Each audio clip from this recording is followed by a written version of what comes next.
দেবী মহামায়া, তিনি অধিষ্ঠিত নবপত্রিকায়।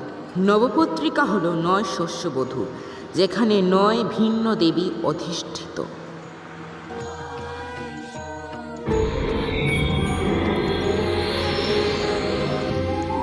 নমো নমো মাহেশ্বরী, শিবানী রূপে শিবজয়া, ত্রিশূল ধরে বিনাশিকায়া, স্নিগ্ধ স্বরূপ